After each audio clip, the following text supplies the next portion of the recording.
Bueno, y con otros temas también internacionales, damos paso a la entrevista esta mañana. La Organización de las Naciones Unidas llamó a las naciones a continuar con sus compromisos con el pacto nuclear con Irán tras la salida de Estados Unidos de este compromiso internacional.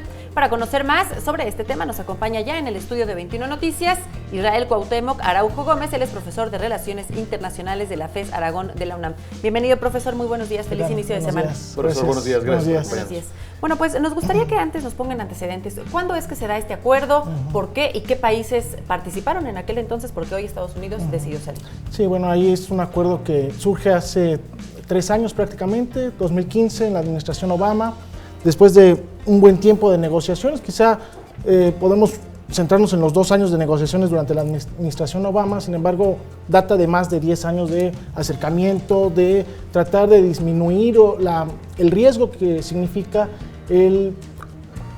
una potencia más dentro del escenario internacional, una potencia más en términos de desarrollo de energía nuclear y con la capacidad para eventualmente desarrollar armamento en ese sentido, ¿no?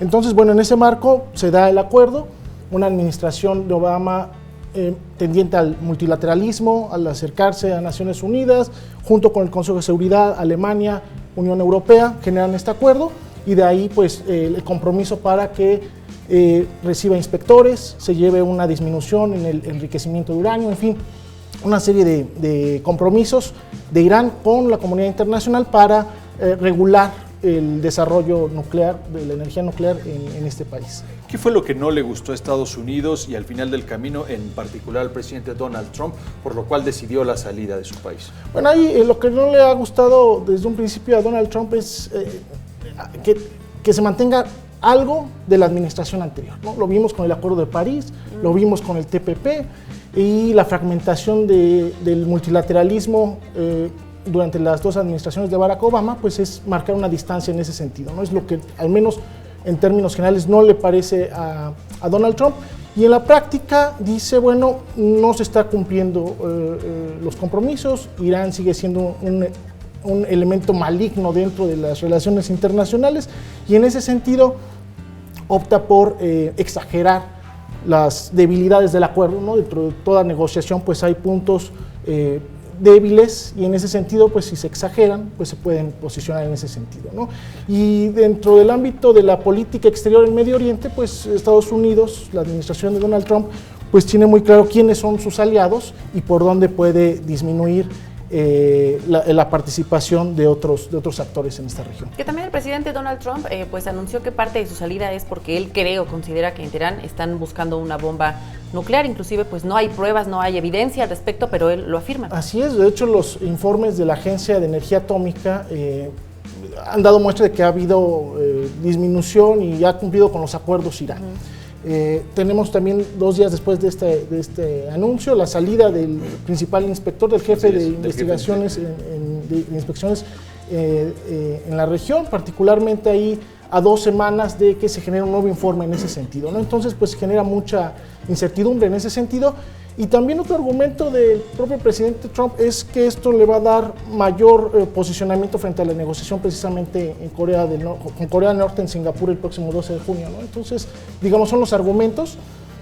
Sin embargo, yo creo que ahí tendríamos que poner el énfasis en la fragilidad de estos acuerdos en función de quién esté a la cabeza de la Casa Blanca, ¿no? Creo que ahí es el punto primordial, ¿no? Que al final del camino también es una guerra de contrapesos, porque también hay que señalarlo, los otros firmantes de este acuerdo, como fueron Rusia, la Unión Europea, la propia Organización de Naciones Unidas, pues no están de acuerdo con la salida y han decidido no seguir por el camino de Donald Trump. Incluso ellos ratificaron que no mantendrán sanciones económicas en contra de Teherán. Exactamente, ahí el punto es las implicaciones que tienen en función de las sanciones que aplica Estados Unidos a los inversionistas, a los grupos o actores que tienen intereses económicos o ciertas alianzas en Irán o con el gobierno iraní. Entonces, de ahí que, por ejemplo, Alemania, el principal socio e interlocutor europeo en Irán, pues se ve en esta posición de vulnerabilidad ante esas sanciones extraterritoriales que tiene Estados Unidos o que tendría Estados Unidos a partir de esta salida del acuerdo, ¿no? Los cancilleres europeos han intentado acercarse pues al gobierno de Estados Unidos para pedir que Donald Trump pues cambie su postura. ¿Esto sería posible? ¿Podrían nuevamente sumarse a este tratado? Lo veo difícil en ese sentido. La administración de Donald Trump se ha caracterizado por ser muy radical y contundente en ese sentido.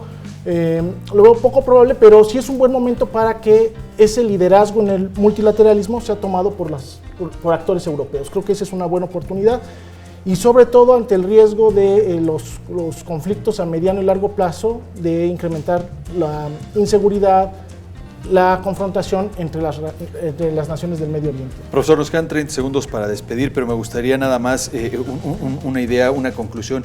El hecho de que Estados Unidos debilite este acuerdo en Irán pone en riesgo nuevamente el Medio Oriente porque es el fiel de la balanza. Digamos, Medio Oriente sigue siendo una región muy frágil. Así es, así es. De hecho, lo estamos viendo hoy con la reapertura de la Embajada de Estados Unidos ahora en Jerusalén.